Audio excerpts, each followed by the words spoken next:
After many years of channeling, I created and simplified the workshop that is available on my website.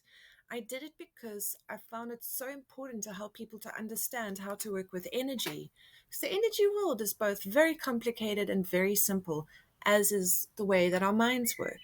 There are so many complicated nuances about us, our energy bodies, our inner child, the frozen parts of us that are still stuck in those traumatic moments, generational trauma, karma, soul contracts, and then all the beauty as well.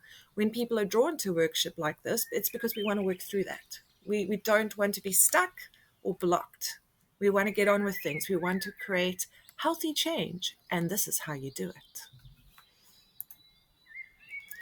There are 5 easy steps. The first one is about looking out of the window.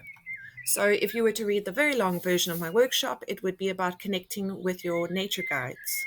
And it's just about going, oh, that looks nice. Oh, I love the way the sun shines through the leaves. Oh, the sunlight going through the branches is really pretty. Oh, the lawn is such a beautiful color. It's about that. Wow, it's such a nice sunset. Because whatever it is that you're drawn to in nature, that is where your guides are wanting to connect with you. So the moment you figure out, that's the thing that always draws me, and it's the color of the lawn.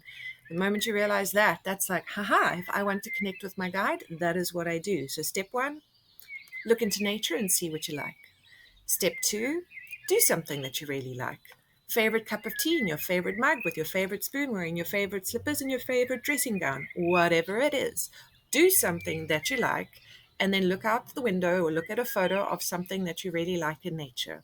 You've connected with your guides and you're generating a whole bunch of likable moments in your energy field. You're generating the energy of like, L-I-K-E. It's very powerful.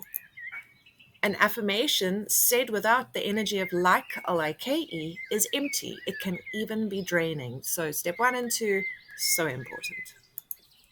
Step 3, it's setting an intention. Why would you set an intention before you do an affirmation? Surely that's the same thing. So the affirmation in my workshop is actually appealing to higher powers, higher beings, higher frequencies.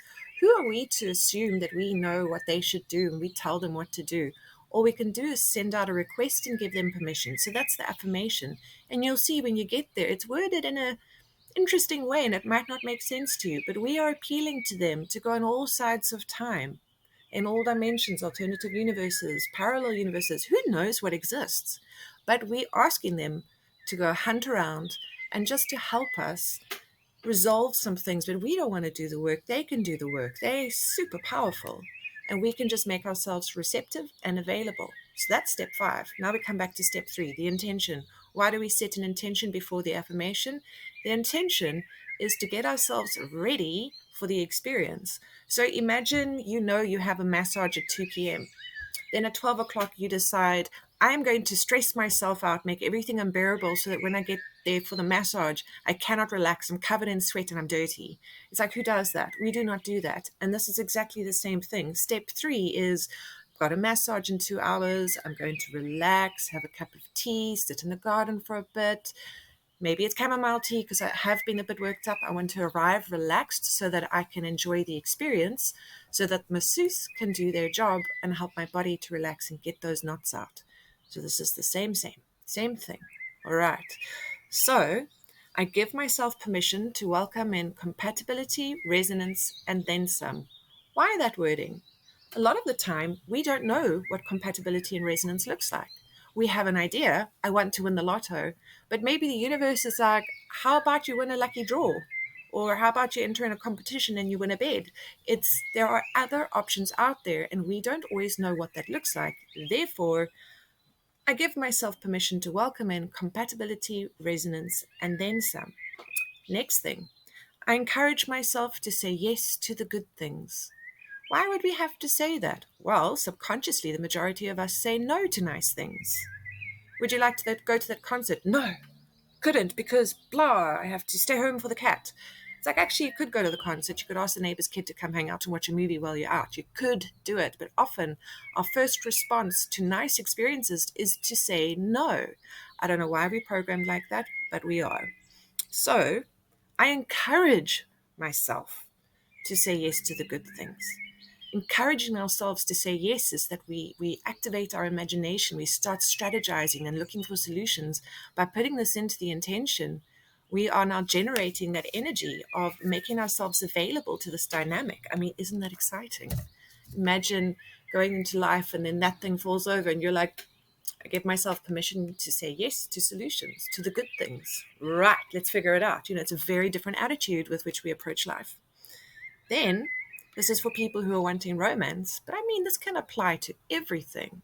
So the line is, I call in someone who can love me better than I can love myself. What that is about is a lot of us don't know what healthy attention looks like. So it could be in a work situation where people are treating you badly. Are you saying yes to the good things? And are you welcoming in people who would actually treat you well? Or are you just continuously playing out a self-destructive habit that you learned in your childhood? So it's all about being receptive, resonating, opening ourselves for compatibility. And we have to say it in all these different ways, just to make sure the inner world, the inner child, the subconscious mind, the conscious mind, we just want to make sure all versions of us on all sides of time are receptive to healthy change. And then it closes off with, may it be easy and healthy for my soul. So often when we're talking about highest good, that can have a lot to do with karma, soul contracts, generational trauma, who knows? There's a lot of history with every person that exists in this realm. So we want to have a little bit of a break, because that's why we're here. If you found yourself here, you want a break. You're feeling stuck. You're feeling blocked. You want change. And you're tired of suffering. So may it be easy and healthy for my soul. Not lessons learned, healthy, easy, you see. So that is that. Then you take a moment, step 4, reconnect with your higher power. You know who your higher power is. The thing is, some people need to change the words or the name of their higher power, or the hierarchy almost, until they feel comfortable. You've got to think about your higher power and be like, oh, yes, that's amazing. That is it. Like, oh, when I say it like that, it feels so nice. Again, it's about the moments of like. You have to like it. It has to feel nice. For me, I have seen way too much, so I always go back to nature. I love golden sparkles, the way that like sometimes the light just has these golden sparkles. I love it so much. I love the way the light shines through the leaves. It makes me really happy. I really like those moments. So when I'm connecting with my higher power, I connect with nature just because it looks pretty. So your higher power is whoever it is for you, but make sure it feels as nice as your favorite view in your garden, as your favorite cup of tea. Because if you have any sort of fear around your higher power, or the words that you're using, you need to change it.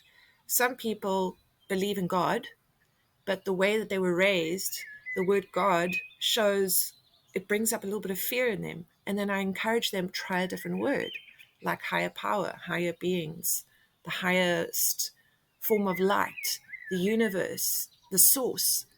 There are a lot of different words to say the same thing, but it must generate a feeling of like, L-I-K-E. And then we say the affirmation. Now, the affirmation is a little bit strange, like I said before, but it's great.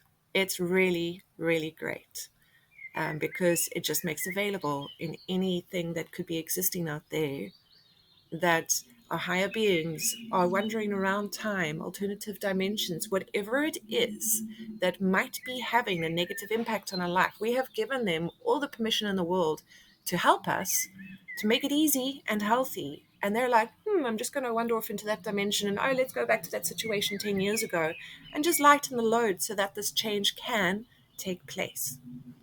So you'll see the affirmation on the website. Now, here's another thing. If you've pulled a muscle and you go to the physio, and the physio says, right, in order to help your body heal and recover, you need to do these exercises 3 times a day. And then you never do it, and you never go back to the physio. Do you think your muscle is going to heal? No, it's not. So this little workshop, it's really simple and easy below. I think listening to this or watching this video is longer than the actual workshop, but now you understand. So if you're going to heal, if you're going to make healthy changes, if you are going to be the change you want to see, you need to do this. And here's a little trick. Don't do it generally. Do it for specific things. This workshop I'm doing for my work dynamics. That workshop I'm doing to help me have a better understanding of my pet's needs. This time I'm doing it to help me with my child. That time I'm doing it because this person in my life, we're having a bit of conflict. I want to resolve that. Now I'm going to do it for financial reasons. And again, it's just this thing of regenerating an energy specific to that moment, that specific request. Yes.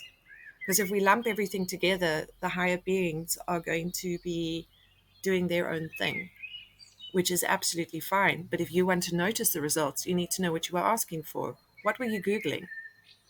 What were you Googling? And how are you going to see the results if you Google 10 different things in one sentence? You see. So, yes.